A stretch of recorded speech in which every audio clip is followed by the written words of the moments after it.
जय हिंद साथियों, आप सभी का स्वागत है मेरे YouTube चैनल पर।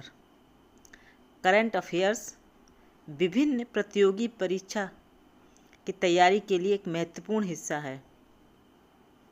इस वीडियो के माध्यम से आपको 3 जून से 9 जून 2024 के महत्वपूर्ण प्रश्न मिलेंगे।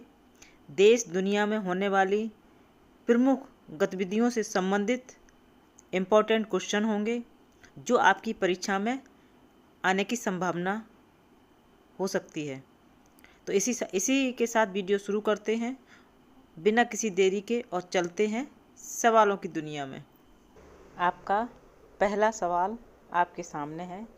ताइवान एथलेटिक्स ओपन में भारत ने कुल कितने पदक जीते? 7, 9, 10 या फिर 12? तो इसका सही जवाब हो जाएगा 7। ताइवान एथलेटिक्स ओपन में भारत ने कुल 7 पदक जीते हैं।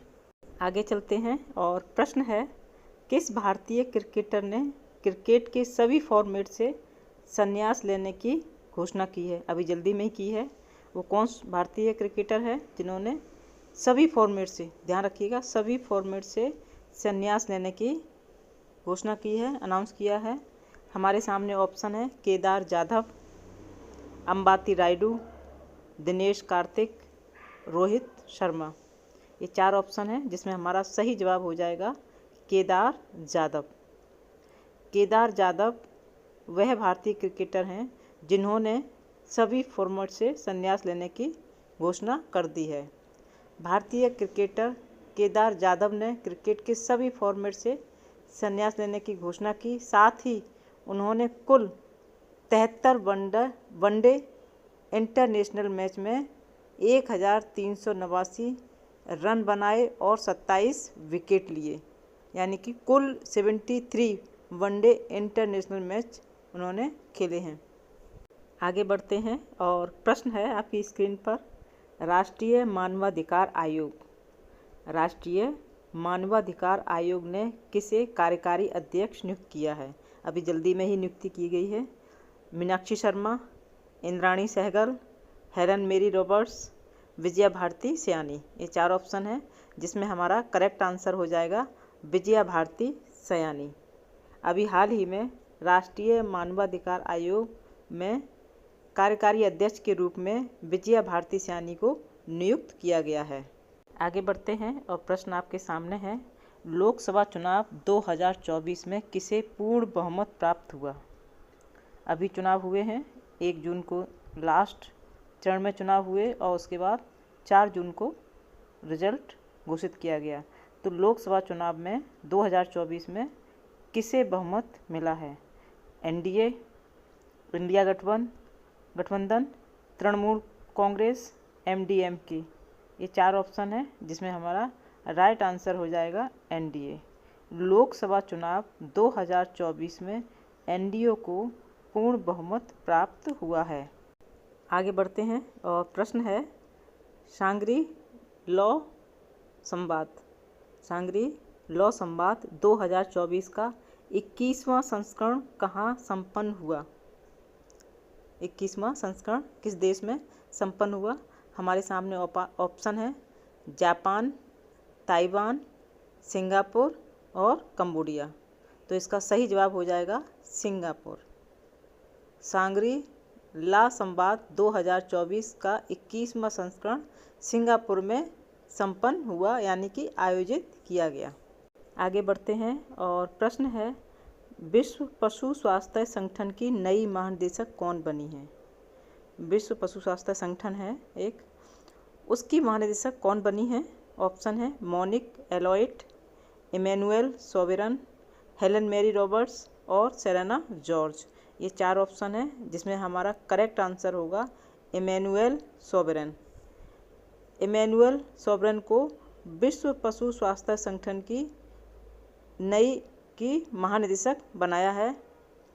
डॉक्टर इमैनुअल सोबेरन को विश्व पशु स्वास्थ्य संगठन यानी कि WOAH के 91 आम सत्र के दौरान 2024 से 2029 तक के कार्यकाल के लिए महानिदेशक चुना गया है। यानी कि 2024 से लेकर 2029 तक के लिए कार्यकाल के लिए महानिदेशक बनाया गया है इमैनुअल सोबरन जी को। आपका प्रश्न आपके सामने है। केंद्र सरकार ने किस पूर्वोत्तर राज्य में नया भारतीय प्रबंधन संस्थान स्थापित करने के लिए मंजूरी दी है? अभी हाल ही में केंद्र सरकार ने एक पूर्वोत्तर राज्य में भारतीय प्रबंधन संस्थान स्थापित करने के लिए मंजूरी प्रदान की है, जिसमें हमारे ऑप्शन हैं सिक्किम, असम, मेघालय, मणिपुर। तो इसमें हमारा करेक्ट आंसर हो जाएगा असम। केंद्र सरकार ने असम पूर्वोत्तर राज्य में नया भारतीय प्रबंधन संस्थान स्थापित करने के लिए मंजूरी प्रदान की है। आगे चलते हैं और प्रश्न है, राष्ट्रीय समन्वय समिति ने दुनिया की सबसे बड़ी अनाज भंडारण योजना के लिए कहाँ बैठक की है? हमारे सामने ऑप्शन है कोच्चि, बेंगलुरु, नई दिल्ली, अहमदाबाद। तो इसका सही जवाब हो जाएगा नई दिल्ली। राष्ट्रीय समन्वय समिति ने दुनिया की सबसे बड़ी अनाज भंडारण योजना के लिए नई दिल्ली में बैठक की है। इस दौरान समिति ने 11 राज्यों में अपने पायलट प्रोजेक्ट की स्थिति की भी समीक्षा की है, जिसे पिछले वर्ष शुरू किया गया था। जो पिछले वर्ष पायलट प्रोजेक्ट शुरू किए गए थे उनका भी जायजा लिया गया इस बैठक में। आपका प्रश्न आपके सामने है। ICC T20 क्रिकेट विश्व कप में भारत ने किसे 8 विकेट से हराया है? 8 विकेट से हराया है T20 क्रिकेट विश्व कप में। हमारे सामने ऑप्शन है UAE, जिम्बाब्वे, आयरलैंड और श्रीलंका। तो इसका सही जवाब हो जाएगा आयरलैंड। ICC T20 क्रिकेट विश्व कप में भारत ने आयरलैंड को 8 विकेट से हराया है। आगे बढ़ते हैं। प्रश्न है आपके सामने, एप्पल को पछाड़कर दुनिया की दूसरी सबसे मूल्यवान कंपनी कौन सी है? इम्पोर्टेंट प्रश्न है। एप्पल को पछाड़कर दुनिया की दूसरी सबसे मूल्यवान कंपनी कौन सी बनी है? Reliance industries, Nvidia, Walmart, Berkshire Hathaway. ये 4 ऑप्शन हैं, जिसमें हमारा राइट आंसर हो जाएगा एनवीडिया। एप्पल को पछाड़कर दुनिया की दूसरी सबसे मूल्यवान कंपनी एनवीडिया बनी है। उम्मीद करते हैं कि आपने पूरी वीडियो देखी होगी बिना स्किप किए हुए।